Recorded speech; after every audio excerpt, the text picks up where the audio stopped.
Doug McLeod, and I work with EPCOR Utilities. I'm the Vice President of Environment there, and we look after a number of different bits of work, one being policy, greenhouse gas policy, as well as a lot of compliance work around our own facilities.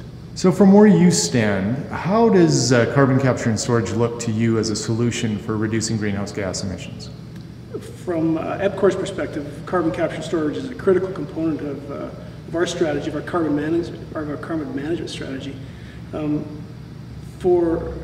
To continue to produce baseload electricity, not just in Alberta, but in North America, coal is going to be a key component of that. And without carbon capture and storage, we won't be able to continue to produce baseload baseload electricity. So carbon capture and storage is critical that we get it right as quickly as we possibly can. So in terms of the industries and the resources where carbon capture and storage can be useful, is coal one of the big ones? Well, I mean, between coal and oil and gas, they're the two largest emitters of greenhouse gas. Coal generation facilities are the single largest source of greenhouse gas emissions in North America. So to continue to use coal as a baseload electricity, we're going to have to find a solution, not only to build new facilities, but also to try to find retrofits for existing facilities, because there's an awful lot of existing facilities out there that have many, many years of useful life left in them that need to have some form of a capture solution as well. So how important do you think carbon capture and storage could be to this whole story of trying to reduce emissions? It's a critical component. It's not the only component. It's one tool in the toolbox, but it's a critical component for the large emitters, both for ourselves being the electricity industry, as well as for the oil and gas sector. They're the second largest emitter. They've got their point sources aren't as large as electricity, but still they make an enormous amount of carbon, and so it'll be critical for them as well. So it is a key component, but only one component in the carbon management toolbox. So is your company involved with carbon capture and storage, and if so, what are they doing?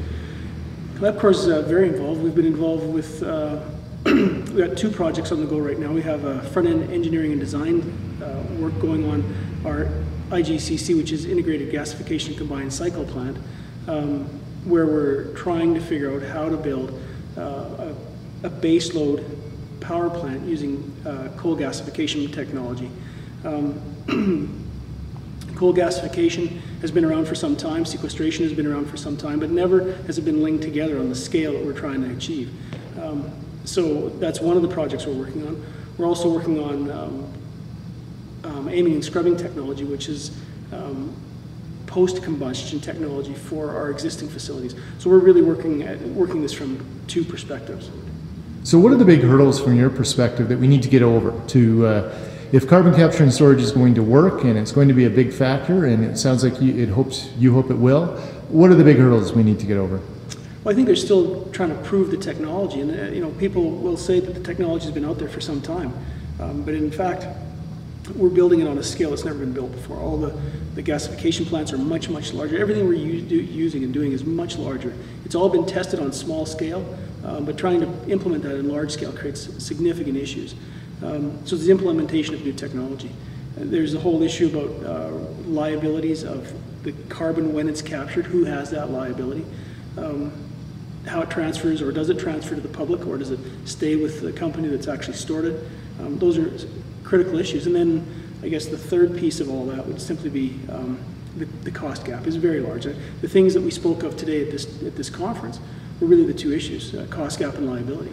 So you mentioned gasification as an approach. Explain to me, how does that work? So this is where I get into No, in simple terms. Like I've heard this term before, but what does it mean? I guess gasification is where you take the coal and you take it through a combustion phase, but it's not combusted and it's gasified. And that gasified coal is then taken through a series of processes to create a synthetic gas. That synthetic gas is then used to run a gas turbine, but in the process, you create a very pure stream of carbon, and that very pure stream of carbon can be used either for enhanced oil recovery or through just a straight sequestration.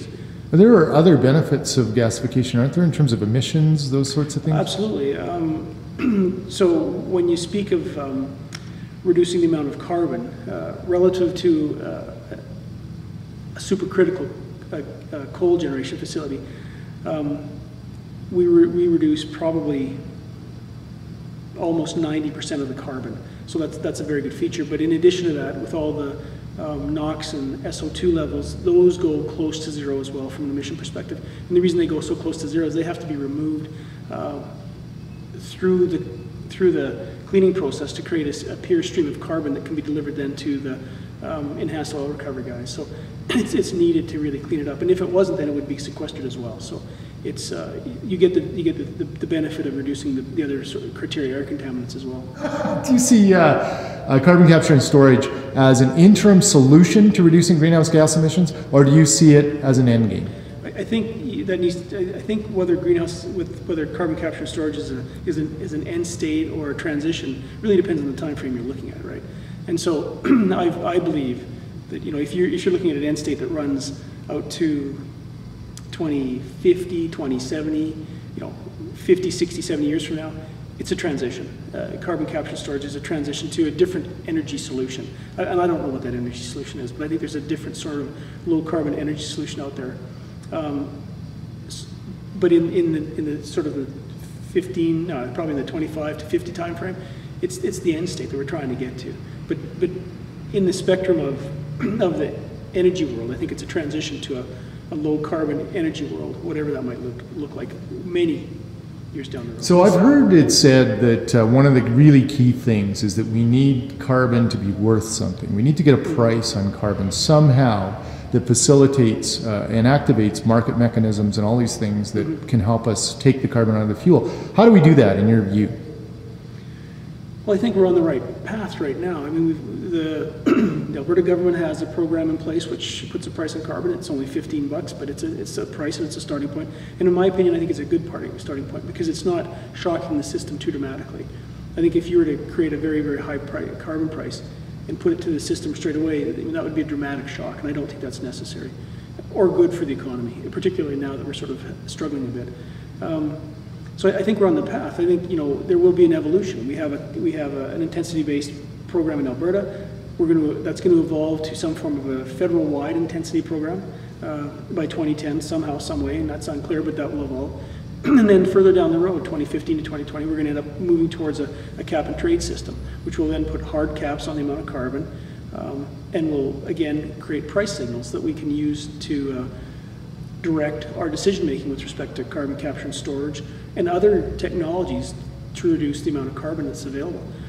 So we are starting, but I think everybody needs to be patient, because if we get too far ahead of ourselves, we shock the system, we implement technologies that are too risky and they fall apart. We don't succeed in where we're trying to go. So I think there's some patience needed. And I know people have argued for a long time that we've been doing nothing for the last 15 years, and I'm not going to disagree with that. That is true. But at the same time, we're now embarking on significant technology deployment, and it will take time to make that happen. 10 years. So is there anything to the whole discussion as to whether it should be a cap and trade system or a consumer tax of some kind, or does it matter? No, I think it does matter. I think those are, when you talk about a carbon tax, excuse me, you talk about a price certainty. So investors, consumers have some level of price certainty. When you talk about quantity mechanisms, then you're trying to determine how much carbon you want to remove from the environment. I mean, that's not a simple solution. That's not a simple answer to that question, and it's very much a philosophical / political debate as to what the right answer is. I'm just curious what a guy working for a utility company would say. I mean, is it better to catch it at the consumer level where everybody consumes, or is it better to try to regulate it at the higher level? So the simple answer to that is that the price needs to go through to the consumer to send the correct price signals. That's what this is all about. I mean, we make energy not for ourselves, but for the consumer. They need to pay the full cost. If that full cost includes some form of a carbon cost, whether it be in the form of a tax or in a carbon offset and through a trading mechanism, those costs have to flow through to the consumer.